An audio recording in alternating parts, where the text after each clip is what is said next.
Bom, então na aula passada a gente discutiu um tipo estranho de energia chamada entropia e definimos pela primeira vez que a variação da entropia, que a gente representa como ds, tem uma equivalência numérica com o calor reversível associado à transformação dividido pela temperatura. Então a gente começou a aula passada discutindo essa definição que a gente vai tentar esclarecer um pouco mais hoje. Essa variação de entropia era sempre maior do que o calor irreversível dividido pela temperatura.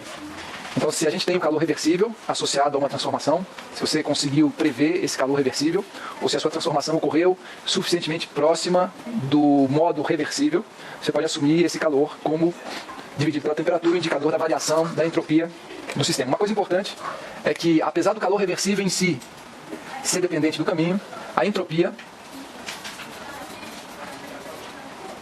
é uma propriedade do sistema, ou seja, ela não depende do caminho da transformação, apenas dos estados inicial e final. Então, a variação da entropia, mesmo que o sistema se transforme de um modo irreversível, ela vai ser a mesma se o sistema pudesse se transformar de modo reversível. Então, o caminho que o sistema percorre ao se transformar do estado inicial para o estado final, ele não influencia na variação de entropia do próprio sistema, porque a entropia é uma propriedade. Bem, dessas observações aqui, a gente deu um dos enunciados da segunda lei da termodinâmica, que é baseado no conceito de entropia, ou na ideia de entropia, que diz que a entropia de sistemas isolados só cresce em sistemas que se transformam. Então, todo sistema isolado que esteja mudando de propriedade, uma dessas propriedades, a entropia, sempre cresce. Então, a entropia de sistemas isolados só cresce. Essa é uma forma da gente definir a segunda lei da termodinâmica, né? Agora, aqui a gente subentende sempre que as transformações são sempre transformações reais. E esse é um outro sinônimo para a nossa palavrinha irreversível. Então, todo sistema que se transforma de um modo real, ou seja, de um modo irreversível. Consequentemente, a entropia do sistema isolado sempre cresce. Então, todas as transformações reais fazem a entropia do sistema isolado aumentar. Isso foi uma das coisas que a gente falou, e a gente deduz daí que no equilíbrio a entropia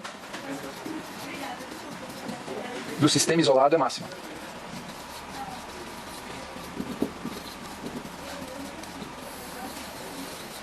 Isso é uma outra forma também da gente anunciar a segunda lei da termodinâmica. Todas essas maneiras da gente falar são maneiras equivalentes. Tá bom? Percebam que a gente se referiu, e a segunda lei da termodinâmica, ela objetivamente se atém a sistemas isolados. Então, a obrigatoriedade da entropia aumentar recai sobre os sistemas isolados. A entropia é máxima no equilíbrio se você está considerando sistemas isolados, né? Agora, a gente viu na aula passada também que, quando a gente lembra que o universo, ou a gente assume que o universo é um sistema isolado, e a variação de entropia do universo obedece à segunda lei da termodinâmica, ou seja, a entropia do universo como um sistema isolado tem sempre que aumentar, dessa relação, que é uma relação simples de soma,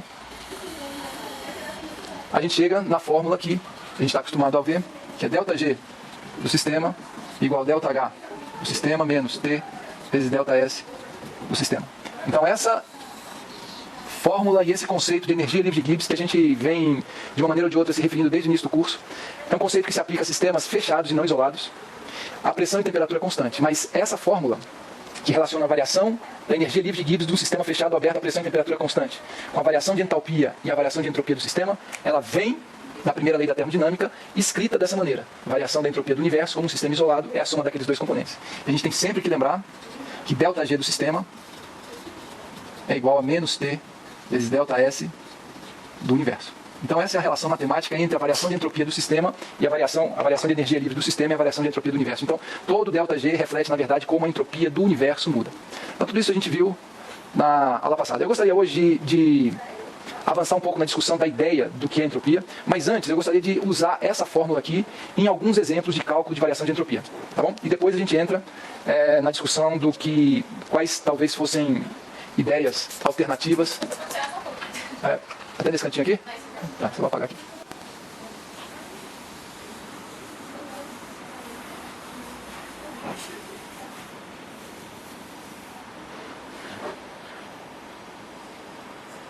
Vou levar a mão.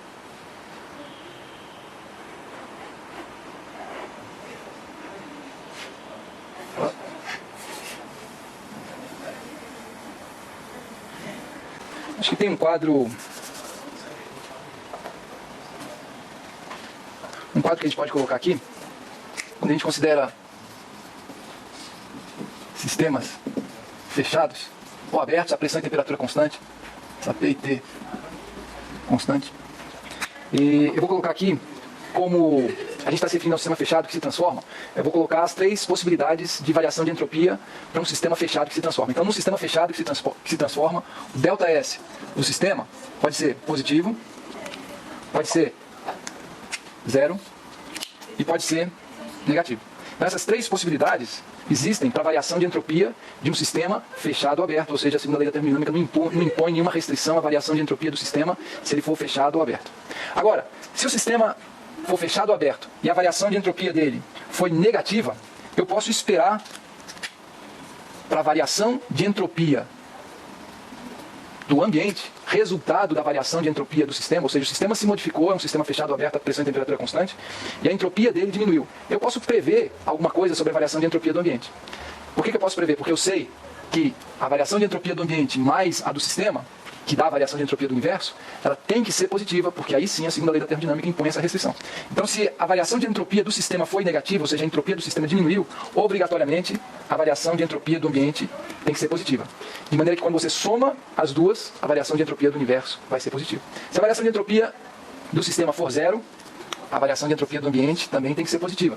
Se a variação de entropia do sistema for positiva, aqui a gente pode ter mais, ou 0, ou negativo. Mas sempre, nos 3 casos, você somando a variação de entropia do sistema com a variação de entropia do ambiente, tem que dar sempre um valor. A somatória tem que ser sempre positiva, porque isso reflete a variação de entropia do universo. Tá bom? Então esse quadro é importante para vocês sempre lembrarem que a segunda lei da termodinâmica se aplica com relação à restrição de aumento da entropia a sistemas isolados. Agora vamos escrever aqui alguns exemplos de transformação.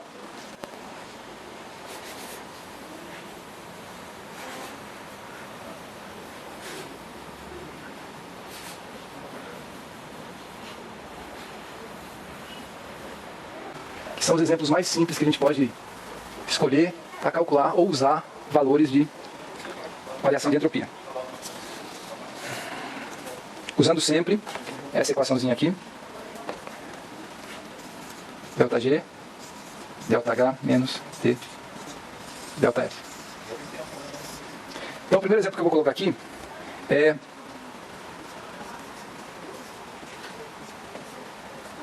essa transformação, que é uma transformação física apenas, é a fusão da água. Eu vou colocar aqui ΔH, 6 kJ por mol, e ΔS igual 21,97 joules por Kelvin mol. Então, se a gente usa essa transformação e esses valores de variação de entalpia e de variação de entropia nessa fórmula aqui, a gente vai ter o cálculo de ΔG igual a 6.000, a gente sempre usa em joules, menos temperatura vezes 21,97 joules Kelvin mol. Então simplesmente peguei esses valores para uma transformação e coloquei nessa fórmula, e dependendo do valor e do sinal do ΔG, a gente vai ver se esse processo aqui é espontâneo ou não. E nesse caso, a espontaneidade desse processo de mudança de fase, ela é dependente da temperatura constante na qual você escolhe para realizar o processo, para testar o processo. Então nesse caso aqui, o que vai definir a espontaneidade é o valor da temperatura. E por que isso acontece? Nesse caso, gente, a entalpia é positiva e a variação de entropia também é positiva. Então, eu já discuti com vocês o que a gente deve lembrar de concreto em relação à entalpia ou à variação de entalpia. Então, a variação de entalpia, ela reflete a variação na intensidade das interações. Quanto mais negativo for a variação de entalpia, isso é um indicador de que interações muito mais fortes surgiram em relação às que existiam. Nesse caso, a variação de entalpia é positiva. Então, isso é um indicador de que interações mais fortes desapareceram e surgiram interações mais fracas. Então, a fusão do gelo é um processo que faz com que interações mais fracas surjam em lugar de interações mais fortes. Tá certo? Agora, o que a variação de entalpia, a variação de entropia positiva indica? Vocês já ouviram falar várias e várias vezes que a entropia é uma medida da desordem do sistema. Eu gostaria de mudar isso um pouquinho com vocês. E, em vez de desordem, vamos falar de liberdade. A ideia de que a gente vai avançar no final da aula, se der tempo, de um sistema com um maior número de configurações, a gente no momento pode pensar em maior liberdade dos seus componentes. Tá certo? Então vamos substituir de imediato, não pensem mais em entropia como indicador de ordem ou desordem, não. Vamos pensar em entropia como um indicador da liberdade do sistema, dos componentes do sistema. Essa vai ser a primeira modificação. Então, quando a gente vê que a troca de um estado sólido para o estado líquido envolve uma variação positiva de entropia, isso é coerente com a ideia de aumento de liberdade, porque no estado sólido as moléculas de água elas estão organizadas, né, ou estão ajustadas umas às outras, de maneira que uma molécula de água está interagindo de uma certa maneira, num certo ângulo, a uma certa distância das outras moléculas de água. Isso restringe o movimento das moléculas de água no estado sólido. No estado líquido, a liberdade é muito maior, não existe restrição, ou existe uma restrição muito menor de uma molécula em relação à outra no estado líquido do que no estado sólido. Então, esse ΔS positivo realmente mostra a maior liberdade de movimentação ou independência das moléculas de água, uma em relação à outra, que existe no estado líquido, mas não no estado sólido. Tá bom? Então, se vocês usarem essa fórmula para calcular, por exemplo, qual a temperatura onde esse processo aqui ele não vai acontecer, ou seja, vai ser um processo no equilíbrio. Se vocês fizerem esse cálculo, eles vão ver que, como é que faria isso. Esse processo, exatamente, esse processo aqui estaria no equilíbrio quando?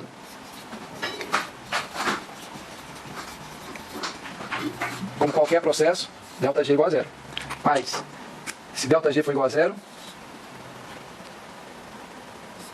a gente fica, temperatura vai ser igual a 6.000 por 21,97. Isso aqui vai dar 273,15 Kelvin. Então, nesse que é o zero Celsius. Então, nessa temperatura, o processo está no equilíbrio. Em qualquer valor de temperatura maior do que esse, o ΔG vai passar a ser negativo, porque tem esse sinal negativo aqui. Então, quando isso aqui for 273,15, os dois são iguais, opostos no sinal, e dá zero. Se você aumenta a temperatura acima de 273, esse processo de fusão de água passa a ser negativo. Se você coloca temperaturas abaixo de 273,15, essa soma aqui vai ter um sinal positivo, que indica que esse fenômeno, essa proposta é não espontânea. Tá bom? Agora vamos usar uma outra transformação. Transformação agora que não é mais tão simplória quanto essa.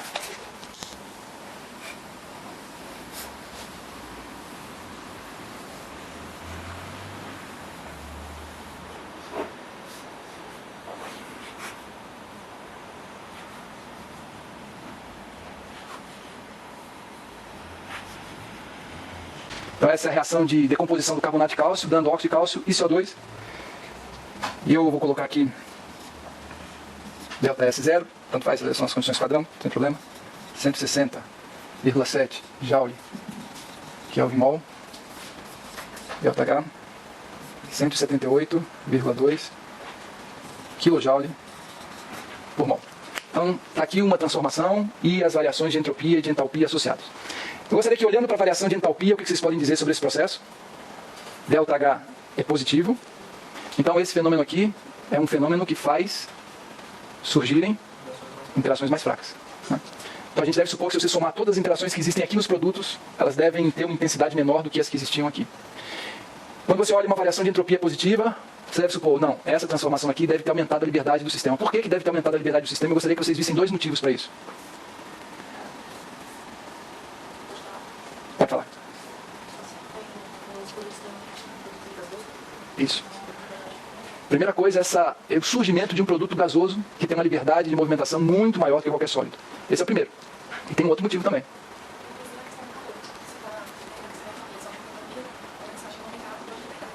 É porque nesse caso a gente está analisando dois aspectos diferentes, né? A entalpia, ela é importante, a variação de entalpia do sistema, ela é importante para acabar definindo o quanto vai mudar a entropia do ambiente. Mas no caso da entropia do sistema, é um componente separado. Então você sempre analisa as variações do sistema através desses dois componentes, a variação de entalpia e a variação de entropia. Então você explica a variação de entalpia, né, ou pelo menos deduz da variação de entalpia alguma mudança de interação. Isso, de uma certa forma, é independente da variação de entropia que o sistema sofre. Então, para a gente analisar a variação de entropia, a gente deve pensar, nesse momento, em termos de liberdade. Lembra que isso aí está acontecendo a temperatura constante. Tá certo? Então a gente tem que procurar algum aspecto que fala, não, isso aqui faz com que o sistema tenha ganho em liberdade. Nesse caso, é o surgimento do componente gasoso. Esse é um componente. Mas observa que esse surgimento do componente gasoso surgiu a uma temperatura constante. Tá certo? Mais ou menos isso. Então, quer dizer, então tem um outro aspecto aí, independente da entalpia, que meio que justifica o fato da entropia dessa transformação aumentar. Tá bom? A segunda é uma molécula, isso. Exatamente. Exatamente esse. Então aí a gente tem a segunda influência que faz com que essa reação tenha um ΔS positivo. Primeira influência, surgimento de um produto gasoso onde só havia sólido. Segundo, surgimento de duas moléculas onde só havia uma. Então aqui no reagente, se eu der a posição do íon cálcio, você tem uma ideia da posição do átomo de carbono. Isso significa restrição do carbono em relação ao cálcio. Aqui não. Se eu der a posição do íon cálcio, você não vai ter nenhuma ideia da posição do átomo de carbono. Isso significa que o átomo de carbono ganhou liberdade por causa dessa transformação. O fato dele estar no estado gasoso ainda amplia essa liberdade, ou seja, contribui ainda mais para o aumento de entropia. Tá bom? Então essas são os dois motivos pelos quais essa transformação tem uma variação de entropia positiva. Agora, pessoal, nesse caso, e nesse caso aqui também, nesses dois casos, a gente viu sinais positivo e positivo, sinais positivo e positivo. Tem uma maneira, tanto de ΔH quanto de ΔS. Eu quero discutir esses sinais iguais das duas variações, ΔH e ΔS, nesses dois casos. Tem um jeito que a gente muitas vezes usa, que é o jeito corriqueiro de se referir à variação de entalpia e variação de entropia. Essas duas variações como definindo se um sistema, se uma certa transformação é possível ou não. Normalmente, a gente se refere à variação de entalpia como uma tendência à interação. Então, tudo que faz com que a interação aumente tem uma maior chance de ser espontâneo. Por que isso? Porque tudo que faz com que a interação aumente, o ΔH é negativo. E se o ΔH for negativo, a tendência, a chance do ΔG ser negativo aumenta. Então, olhando aqui, para uma transformação ser possível, permitida termodinamicamente, o ΔG tem que ser negativo. Ele vai ser negativo, ou vai ter mais chance de ser negativo, ou seja, a transformação possível, se o ΔH for negativo. Agora, o que significa o ΔH negativo? Interação mais forte surge. Então a gente diz assim, uma das tendências naturais é o surgimento de interações mais fortes. Isso é uma outra maneira da gente se referir a essa fórmula, a essa relação. Outra maneira, a gente diz que uma outra tendência natural é o aumento de liberdade. Porque o aumento de liberdade significa ΔS positivo. E se o ΔS for positivo, como essa temperatura é sempre em Kelvin, nunca é negativa, toda vez que o ΔS for positivo, a chance do ΔG ser negativo aumenta. Então a gente diz que a segunda tendência é o aumento da liberdade do sistema. Então a gente se refere a essas duas tendências como as duas tendências naturais, que tornam um processo natural, real, espontâneo. Uma tendência de aumento de interação, que se reflete no ΔH negativo, e uma tendência de aumento de liberdade, que se reflete no ΔS positivo. Tá bom? Nesses dois exemplos que eu dei para vocês, esses processos, quando eles são espontâneos, nesse caso estou assumindo duas temperaturas onde eles são espontâneos. Por que eles são espontâneos? Eles são espontâneos não porque fazem com que as duas tendências naturais sejam obedecidas. Esses dois exemplos que eu dei para vocês, eles são exemplos de fenômenos que são espontâneos porque uma tendência é natural, que em determinadas temperaturas vence a outra tendência que não é natural. Desses dois processos aqui, nos dois processos aqui, uma tendência é natural, a outra não. Qual que nesses dois fenômenos é a tendência natural, que favorece a espontaneidade desses dois fenômenos? E qual, nesses dois fenômenos, é a tendência que é antinatural? Que por ela, esses dois processos não seriam espontâneos. Pode falar. Nos dois casos, a variação de entalpia diminui a probabilidade desses dois fenômenos serem espontâneos, porque a variação de entalpia nos dois casos é positiva. Por que esses fenômenos são espontâneos? E eles só são espontâneos a partir de uma certa temperatura. Porque a partir de uma certa temperatura, a tendência de aumento de liberdade, que é positiva e que existe nesses processos, se impõe. Então esses dois processos aqui, eles são chamados de movidos a entropia. Eles só são espontâneos porque a entropia desses processos aumenta. Isso acontece, ou a entropia se impõe e vence essa contribuição contrária da variação de entalpia só a partir de certas temperaturas. Vocês conseguem ver isso? Então são dois exemplos de fenômenos que têm tendências opostas. Esses dois exemplos, a tendência natural é obedecida apenas no aspecto da entropia. São dois processos que fazem a liberdade, a entropia do sistema aumentar. Mas são dois processos que fazem a entalpia do sistema aumentar. Isso significa interação diminuir. Isso é contra a segunda tendência natural. Tá bom? Então são processos que a gente chama movidos à entropia. Tá certo? Existem outros processos, a gente pode pensar no contrário desses, que são movidos à entalpia. Se você escreve eles ao contrário, é só trocar o sinal dos ΔGs. E o contrário desses são processos movidos à entalpia. Tá bom? Mas eu queria destacar uma coisa. Presta atenção nisso, apesar da gente pensar, e principalmente no caso de mudança de fase, isso sempre vale, que quando você aumenta a interação, você diminui a liberdade, isso é uma coisa lógica, você aumentou a interação, então você diminuiu a liberdade. Então sempre as duas tendências vão lutar uma com a outra. Se uma transformação faz a interação aumentar, ela obrigatoriamente teria que fazer a entropia diminuir a liberdade. Se uma transformação faz as ligações ficarem mais frouxas, mais fracas, a ideia é que a entropia aumente, a liberdade aumente. Então, a gente tende a pensar sempre em tendências opostas. Só que tem, pessoal, muitos casos onde as duas tendências favorecem. Eu vou escrever um caso aqui.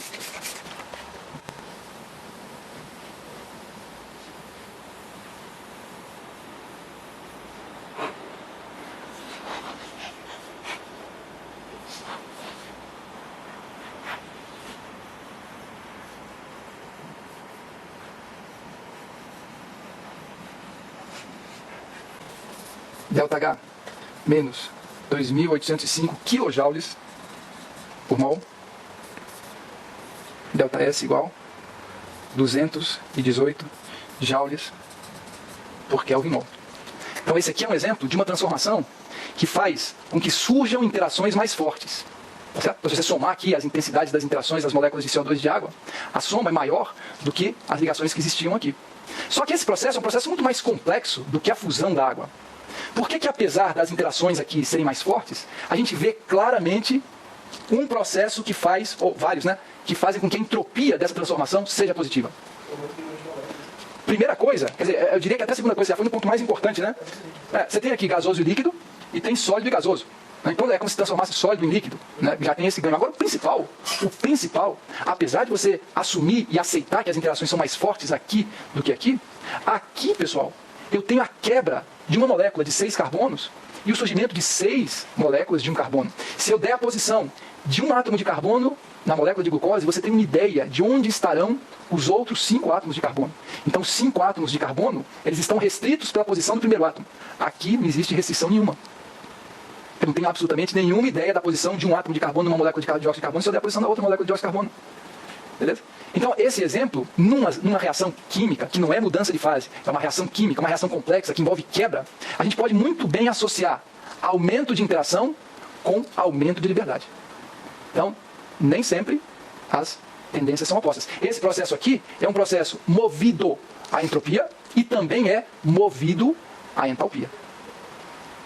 Obedece à tendência natural de aumento de interação e obedece à tendência natural de aumento de liberdade. Tá bom? Esse processo aqui é sempre espontâneo, em qualquer temperatura. Você não tem uma temperatura do equilíbrio para esse. Você pode até calcular a... Tá aí, isso é uma perguntinha aqui, eu não vou perguntar na prova porque já passou. Mas se eu perguntar, vocês conseguem calcular a constante de equilíbrio?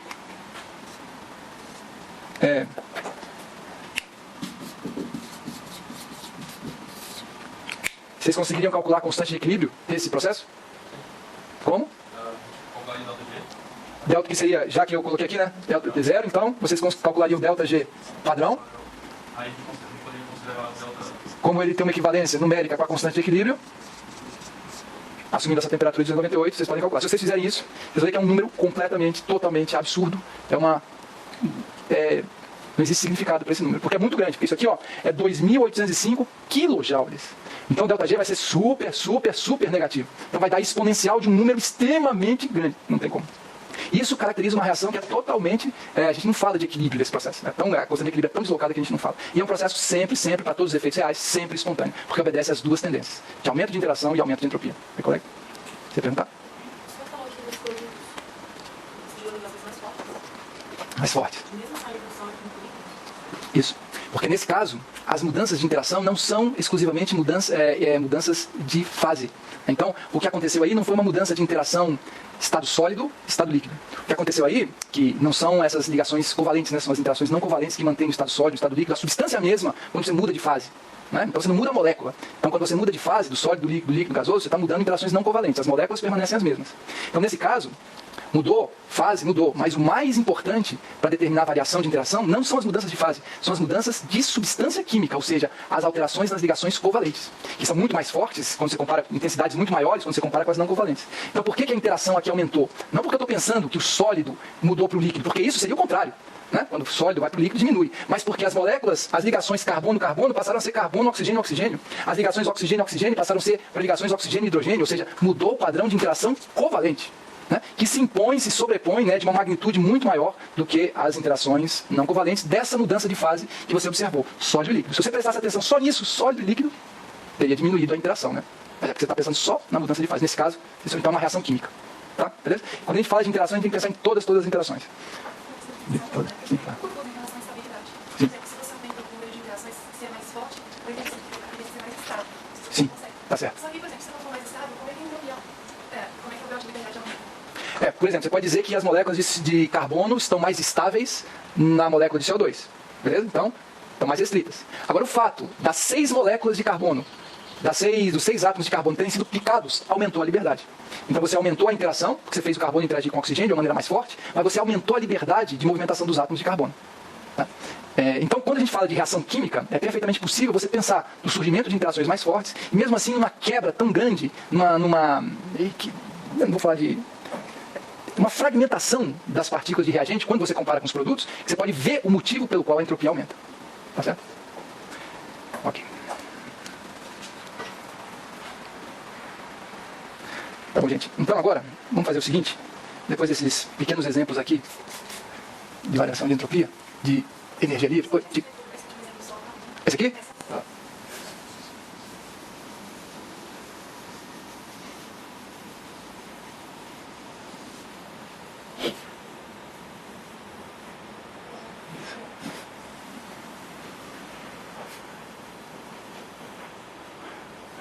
Bem, então agora é o seguinte, pessoal. Eu vou tentar discutir com vocês uma outra ideia um modo alternativo que a gente tem para compreender o conceito de entropia, né? E por que ele exerce esse poder tão grande sobre as transformações reais, né? A ponto dele definir as modificações de todos os sistemas. Agora, eu tenho que avisar para vocês uma coisa. A gente vai precisar mexer um pouquinho aqui com matemática, mas é só álgebra, é coisas de somar, subtrair e logaritmo. Tá certo? Parece complicado, mas não é. Pode ter muito símbolo, muito fatorial, etc., mas é fácil. Tá bom? E eu acho que justifica pela nova visão do que é entropia. Então, a visão antiga de desordem, vocês já deixaram de lado, vamos assumir liberdade, e eu agora vou querer introduzir uma outra palavra para a ideia de entropia, que é a ideia de probabilidade. Tá? Então, a gente vai mexer um pouquinho com matemática, mas é muito, muito, muito simples. Tudo bem? Podemos? Tá bom. Olha, pessoal, vocês são maravilhosos. Só queria relembrar aqui aquele nosso sisteminha. Quem copiou aquele sisteminha que era um mol, volume 24,4 litros, pressão igual a 1 atm, temperatura igual a 298 Kelvin, e ele mudava para aqui assim, N igual a 1 mol, volume igual a 48,8 litros, pressão igual a meio atm, temperatura igual a 298. Alguém copiou esse negócio aí com relação à variação de entropia associada a essa transformação? Essa transformação aqui tem um ΔS de... Alguém copiou? Veja aí no caderno de vocês, alguém copiou? Qual a variação de entropia associada a essa expansão do sistema de um volume 24,4 para 48,8?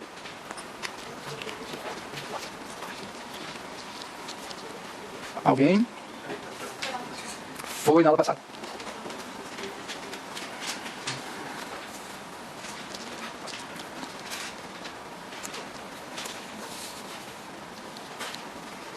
Veja aí se alguém acha o número. Bom, esse é o ΔS do... É o ΔS do sistema mesmo, só do sistema.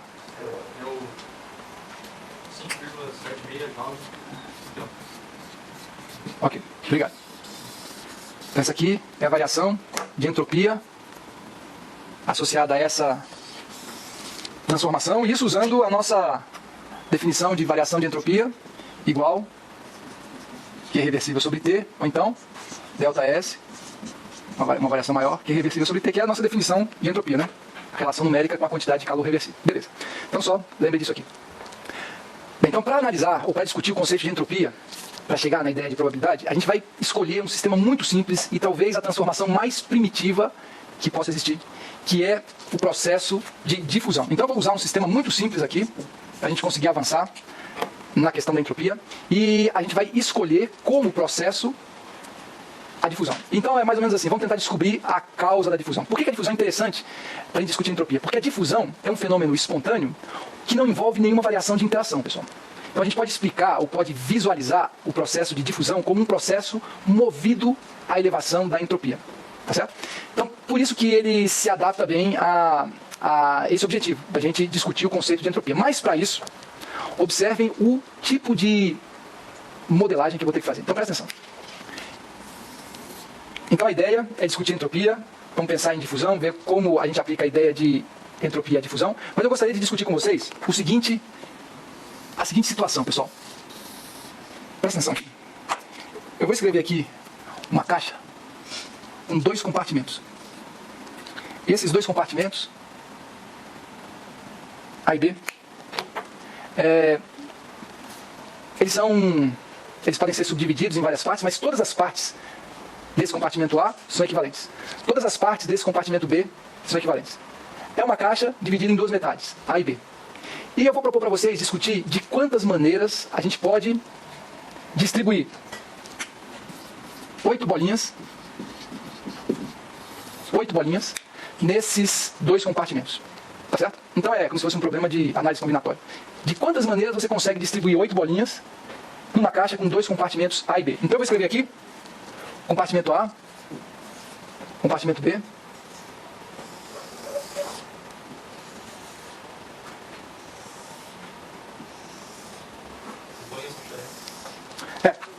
bolinhas iguais. Então vamos pensar em 8 bolinhas iguais. Vamos pensar no sistema fechado e a gente pode pensar até num sistema isolado, né? Que está se modificando. Então vamos tentar descobrir de quantas maneiras a gente consegue distribuir essas 8 bolinhas iguais. Essa observação é importante. Então a gente está pensando no mundo real de quantas maneiras a gente consegue distribuir essas 8 bolinhas. Então vou começar aqui. Primeiro, 8 no compartimento A, 0 no B, depois 7 e 1, depois 6 e 2, 5 e 3, 4 e 4, 3 e 5, 2 e 6, 1 e 7, 0 e 8. Então aí, são quantas maneiras? 9 maneiras. Né? Tá aqui. Como assim? Tem todas as alternativas aqui, né? Considerando as bolinhas iguais e essa caixa dividida só em 2 compartimentos A e B. Então presta atenção. Cada situação dessa aqui, pessoal, eu vou chamar de estado macroscópico. Estado macroscópico. Então isso aqui seria o estado macroscópico A, o estado macroscópico B, o estado macroscópico C, D, E, H, I. Tá bom? Então quando eu estiver preocupado em quantas bolinhas eu tenho em cada compartimento, eu estou preocupado com qual é o estado macroscópico do sistema. Então se eu falar estado macroscópico C, é o estado macroscópico com 6 bolinhas no compartimento A e 2 bolinhas no compartimento B. Então o estado macroscópico se refere à quantidade de bolinhas em cada compartimento. Tudo bem? Agora eu vou fazer um pulo, pessoal. Vamos fazer um pulo teórico. A gente vai passar do mundo real, macroscópico, para um mundo ideal imaginário. Nesse mundo ideal imaginário, as bolinhas continuam idênticas, mas elas são agora distinguíveis. Ou seja, as bolinhas são iguais, mas nesse mundo ideal imaginário, a gente consegue diferenciar as bolinhas. É como se cada bolinha tivesse um número escrito, de 1 a 8. Mas esse número não afetasse nenhuma propriedade da bolinha. Então elas continuavam idênticas. Só que agora, elas são discerníveis. Então esse é um mundo imaginário que eu vou falar, mundo microscópico. Onde as bolinhas são idênticas, mas são distinguíveis. Tá certo? O que isso altera, pessoal? Observa. Num mundo que eu vou falar microscópico. Mas vou colocar, entre aspas, porque é um mundo imaginário. Onde eu consigo diferenciar as bolinhas, apesar de elas serem idênticas, de quantas maneiras o estado macroscópico A, com 8 bolinhas no compartimento A e 0 no compartimento B, de quantas maneiras esse estado macroscópico pode existir? Bom, nesse caso é uma só, porque todas as bolinhas estão no compartimento A. Então aqui, 1. Agora, no estado macroscópico B, se eu estou no mundo microscópico imaginário, onde eu consigo diferenciar cada uma dessas 8 bolinhas, aqui eu consigo, no estado macroscópico B, quantas maneiras diferentes de criar o estado macroscópico B. Se eu consigo discernir as bolinhas, eu posso ter um estado macroscópico B no mundo microscópico quando é a bolinha número 1. Outro, quando é a bolinha número 2, que está no compartimento B. Outro estado microscópico é quando a bolinha 3 está no compartimento B. Por que eu estou fazendo isso? Esse número 1, número 2, número 3? Porque eu estou no mundo microscópico imaginário onde eu consigo diferenciar cada uma das bolinhas.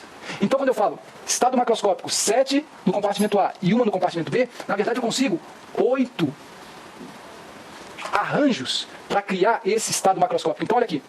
É como se no estado macroscópico B, que é um estado macroscópico, 7 bolinhas no compartimento A, 1 no B, equivalesse 8 estados microscópicos imaginários. Cada um difere com relação a qual bolinha está no compartimento B. Porque nesse mundo microscópico, imaginário, eu consigo diferenciar as bolinhas. Tá certo? E agora, no estado macroscópico C, de quantas maneiras, se eu conseguisse visualizar as bolinhas, de quantas maneiras eu conseguiria arranjar esse estado macroscópico? 6 bolinhas no compartimento A e 2 no compartimento B. Dá para você fazer na unha isso, mas dá trabalho. Tem uma fórmula matemática que te permite fazer esse cálculo. Essa fórmula, que é conhecida muitas vezes como binômio de Newton, diz assim: o número de arranjos vai ser o número total de partículas, fatorial, dividido pela multiplicação dos fatoriais do número de bolinhas em cada compartimento. Então presta atenção. N é o número total de bolinhas, 8. NA é o número de bolinhas no compartimento A. NB é o número de bolinhas no compartimento B. Tá certo? Então, se você usa essa fórmula, você consegue descobrir quantos arranjos são possíveis quando a sua distribuição é 6 e 2. Quem tem calculadora aí, por favor, poderia fazer esse cálculo para mim? Quem tem calculadora com fatorial? Como é que seria esse cálculo aqui? Seria 8 fatorial dividido por 6 fatorial vezes 2 fatorial.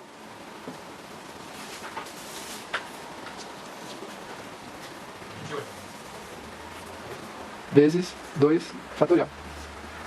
Isso aqui é igual? 28. 28. O que é esse 28? Então, presta atenção.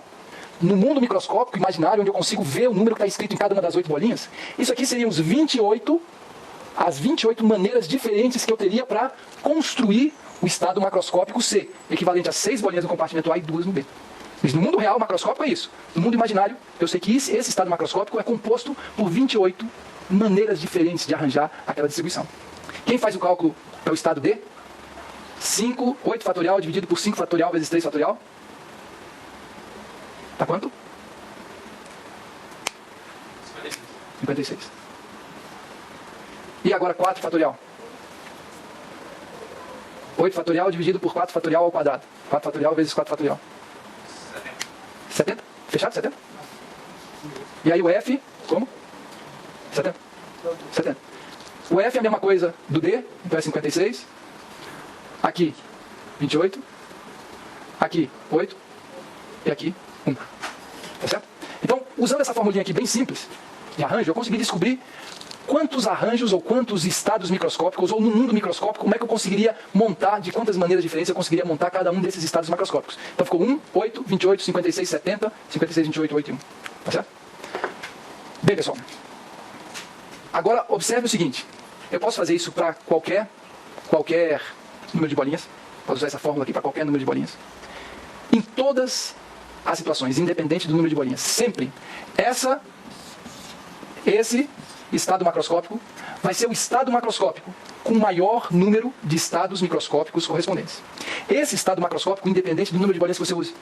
O estado macroscópico com igual distribuição de bolinhas, num compartimento e no outro, ele sempre vai ser o estado, presta atenção no que eu vou falar agora, vai ser sempre o estado mais representado no mundo microscópico. De todos os estados macroscópicos, quando você pensa no mundo microscópico, o mais representado é o equivalente a igual distribuição de bolinhas nos 2 compartimentos. Tá certo? Eu posso até tirar uma probabilidade. A soma disso aqui tudo dá quanto? Alguém que soma para mim? Quem tem calculadora, por favor? 1 mais 8, isso aqui. Eu vou somar todos os estados microscópicos.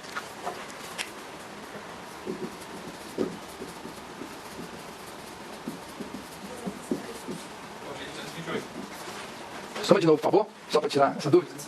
256. 256. Pega 70 e divide por 256, por favor. 0,27, então vou botar aqui. 27,34%. né? 56 por 256 56 por 256 dá quanto?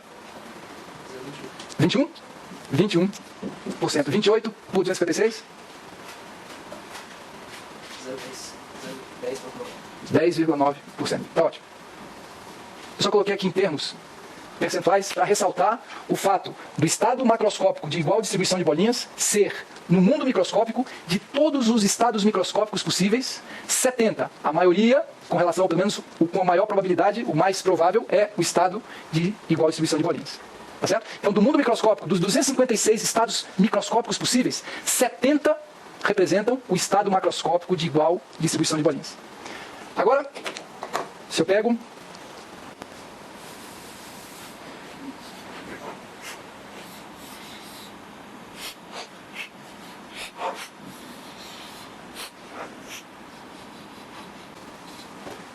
o meu sistema nesse estado inicial, indo para esse estado final,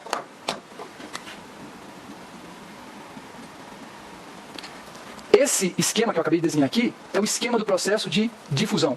Partículas concentradas numa região da caixa que evoluem naturalmente, sempre, sem exceção nenhuma, evoluem para um estado onde as bolinhas estão completamente distribuídas pela caixa. Isso aqui é em si o início e o fim do processo de difusão.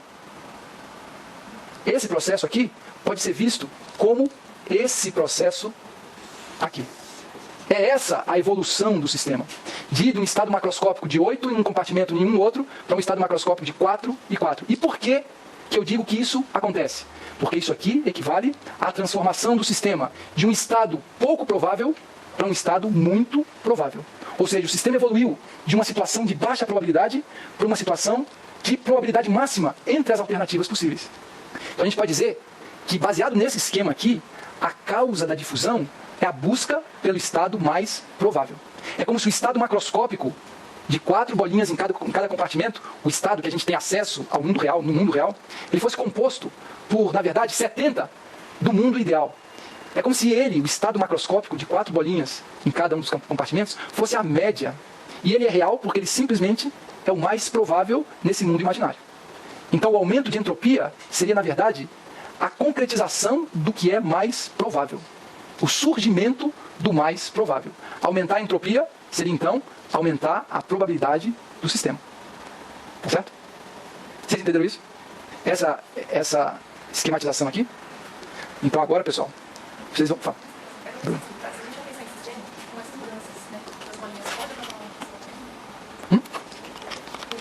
Ah, ótimo, ótimo. Você vai ver daqui a pouquinho o que...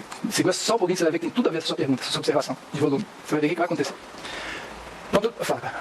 Esse domínio que você vai falar, você me pareceu um pouco, assim, para fazer uma analogia, com quando você tem muito reagente, você vai se transformar em produto, chega um momento que você tem uma concentração de reagente e concentração de produto que se equilibra e não muda mais. Seria um caso, você está no primeiro de 4x4. Tem alguma coisa a ver? Tem a ver como um dos motivos do surgimento do equilíbrio, né? Essa possibilidade de você montar o sistema de diferentes maneiras se você tem uma mistura. Né? Se você tem uma mistura, você consegue montar o sistema, já que você tem componentes diferentes, você pode organizar o sistema de diferentes formas, né? Você pode estabelecer o sistema de diferentes formas. Se você tem só um componente, aí obrigatoriamente a entropia vai ser menor, a probabilidade vai ser menor. Depois eu volto nesse aspecto, que tem tudo a ver com isso, mas você está pensando num sistema mais complexo, né? Uma reação, chegar no equilíbrio. A justificativa sai daí. Tá bom? Mas espera um pouquinho e daqui a pouco a gente volta nisso. Agora, pessoal, o que eu quero mostrar para vocês agora? E vai dar tempo. Desculpe, não vou poder, vou ter que cortar. Esse palavrão não vai. Não vou poder mostrar isso. Quero mais legal. Não dá. Não dá, não dá. Não dá. Não dá tempo. Não dá tempo. Porque é meio demorado. Mas a gente para.